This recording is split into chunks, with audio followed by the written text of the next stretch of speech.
So Nosferatu's coming out, directed by Robert Eggers, starring the great Bill Skarsgård. Skarsgård played Pennywise in It. He was the main villain in the last John Wick movie, so he's an excellent actor. And the funny thing is, Eggers has had Nosferatu in development for a while, and each time Skarsgård was supposed to be in the film. He was supposed to play different characters, and after a while, for this latest film, all the characters that he was supposed to play got casted. And he asked them, so he asked Eggers, who am I supposed to play? He's like, oh yeah, you want to play Nosferatu. It's like, what? so Skarsgård is Nosferatu in this film. So we'll see how it turns out. Great marketing because we don't know what he looks like. So it's forcing people to go into the theater. It also stars Lily Rose Depp, Johnny Depp's daughter. So it started making me think, what are my 5 favorite vampire movies of all time? And it's tough because the Christopher Peter Cushing movies I love, they didn't make it. Love at First Bite with George Hamilton didn't make it.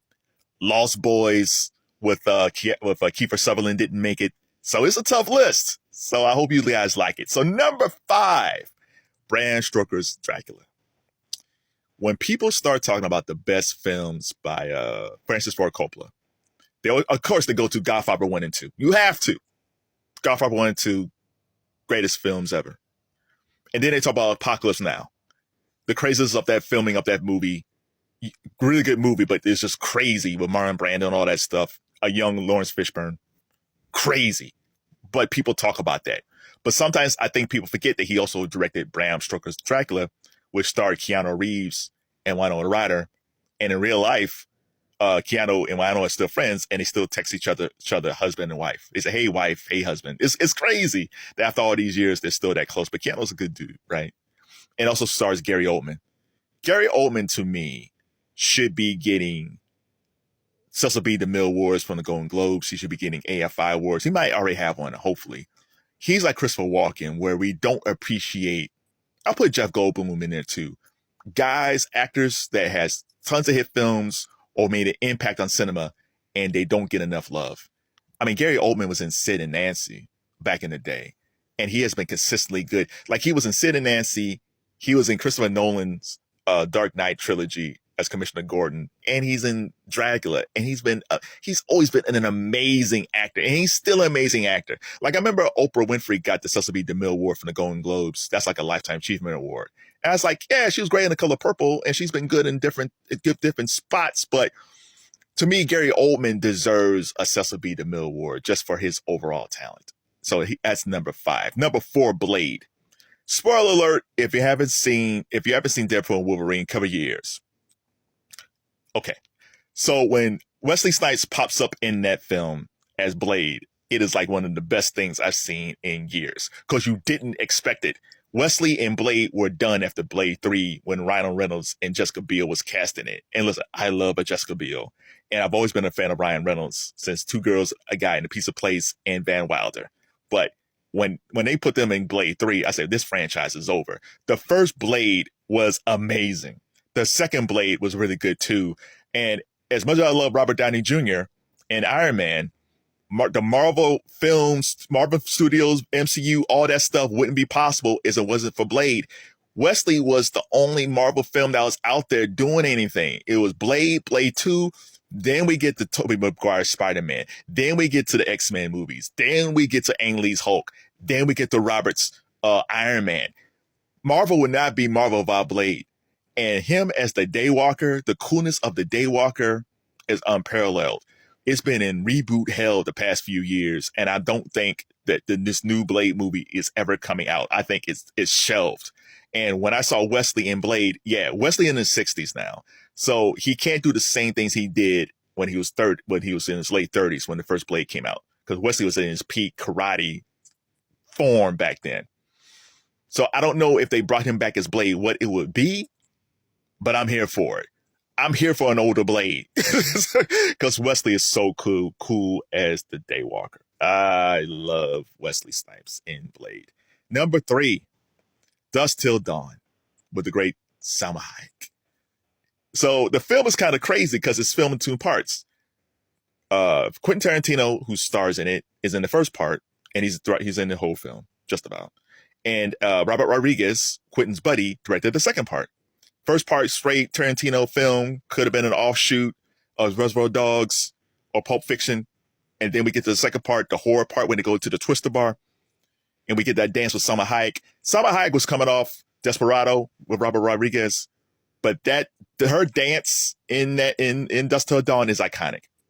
Salma Hayek has made a ton of films. She's married to Pinot. She's married to a French billionaire now. There's no other role that is iconic for her as Dusk Till Dawn. She looked amazing in that movie. But once we get past that, because she wasn't in it that long, the special effects in it, the whole storyline, the vampire storyline in the bar, Cheech Marin's in it.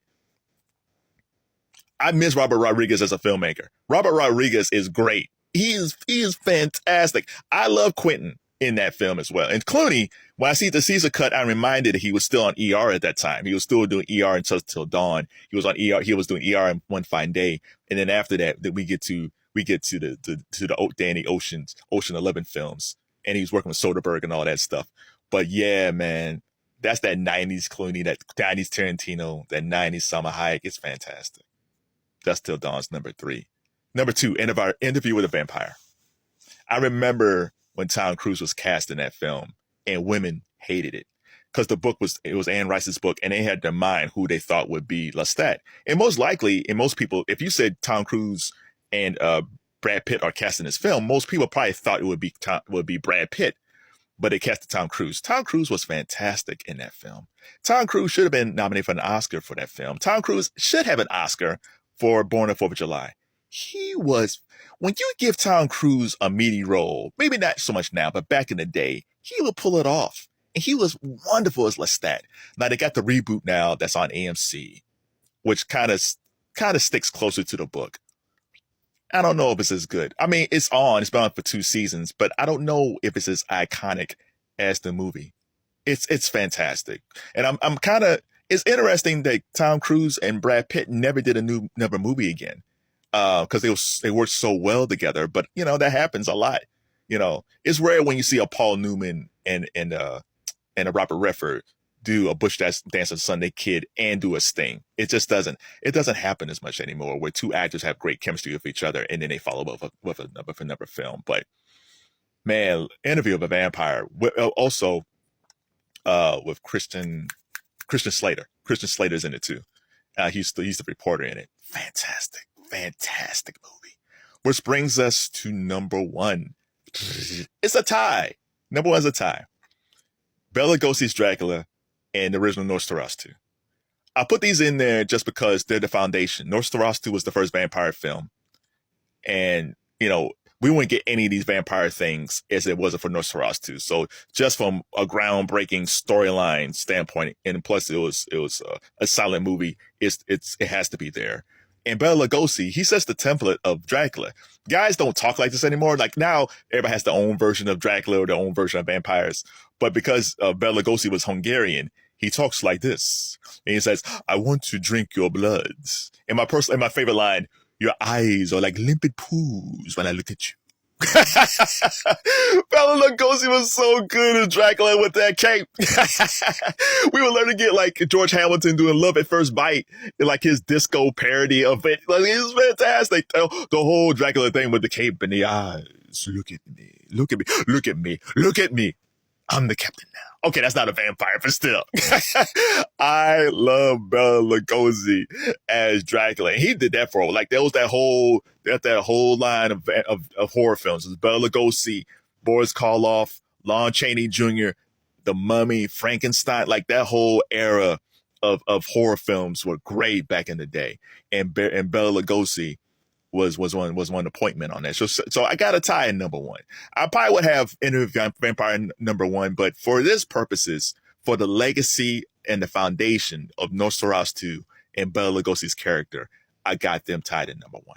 So what is your favorite vampire film? Like I said, there's a bunch of films I didn't have on here. Is it on this list? Is it something I didn't know? And are you going to see the new Nosferatu, Robert Eggers' Nosferatu with the great Bill Skarsgård?